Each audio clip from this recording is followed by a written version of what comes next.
Hello everyone, আসসালামু আলাইকুম। This is Medha and welcome back to my new video. আশা করছি তোমরা সকলেই ভালো আছো।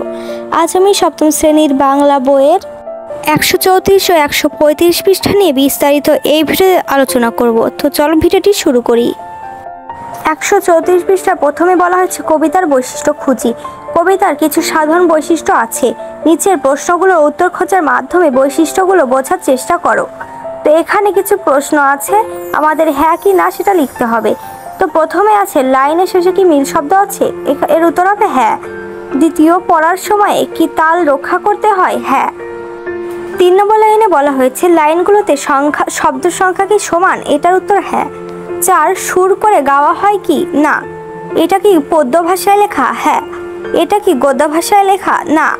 এখানে কোনো কাহিনী পাওয়া যায়, না। এখানে কোনো চরিত্র আছে কি, না। এখানে কোনো বিষয় নিয়ে আলোচনা করা হয়েছে কিনা, না। এটি একাধিক অনুচ্ছেদে ভাগ করা যায় কিনা, হ্যাঁ।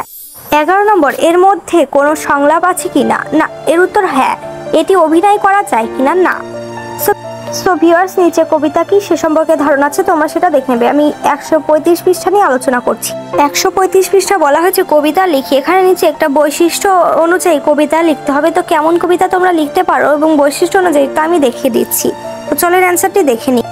এখানে একটা কবিতা দিয়েছি, পাশের বাড়ি। আজকে মাগো পাশের বাড়ি হয়নি কিছু রান্না, খেলতে গিয়ে শুনতে পেলাম তাদের দারুণ কান্না।